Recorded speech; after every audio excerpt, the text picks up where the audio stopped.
What's up, LinkedIn? Brian Fanzo here. I'm at the airport where I seem to be spending a lot of time, and I thought I would share that, this idea of what I call like kind of omni messaging.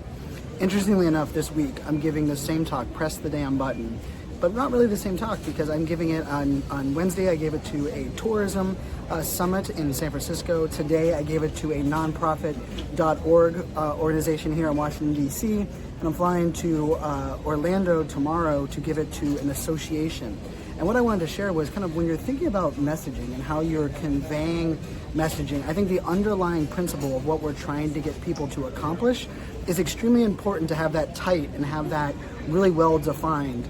But at the same time, being able to complement it with different examples, different styles, even different strategies on how you convey a message. I think for me, especially as a speaker, this is something I work really hard on, because if it's a big audience or a small audience, or if it's an audience that is a certain generation, or maybe it's primarily men versus primarily female, or primarily under the age of 40, or whatever that may be, being able to adjust the message, being able to test and tweak the stories that you're using is essential, because I say this all the time, that the future of marketing is relatability.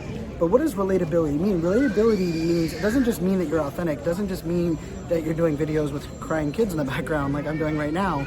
It really means it's your ability to convey what you need to convey in a way that makes you likable, that the people in the audience understand. And I think when we're looking at content, I hear this question all the time about like, well, Brian, aren't you I'm like the president of the no niche club? And like, I don't believe you have to have a niche to be successful. I believe if you have a niche, you should double down and own it. But if you don't have a niche, one of the things that's extremely important is that you understand what you're trying to accomplish, what success looks like, and ultimately what the goal of that success is. But being able to adapt, I think this is one of the things that's allowed me to speak at a wide variety. I mean, just this month alone, I have 16 talks in the month of October, and all of them are such different audiences. Even if the title of the talk is Press the Damn Button, or Think Like a Fan, or Digital Empathy, whatever they're buying, I think it's essential to make sure that you understand how to connect and relate using different examples, different styles for every one of your audiences, no matter who your audience is.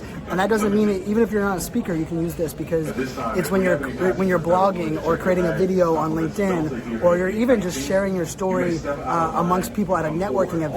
It's essential to understand your audience. This is why I preach the importance of empathy, but not only understanding your audience, but crafting your message, customizing what you have to say, and really bringing that message to where your audience is in a way that either inspires, educates, motivates, or entertains.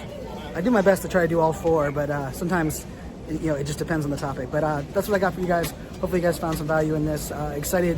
I love what I do. I kind of, now that I've built this business to allow me to convey what I love to do, and part of it is because I want to change the world. I want to impact the world, and to do so, I don't believe it's about reaching millennials or reaching only enterprise technology companies, or talking about only marketing. For me, it's about adjusting, tweaking, and customizing for no matter who the audience is. And this week's the perfect example. Tourism, nonprofit, Technology Innovation Association, all in 1 week.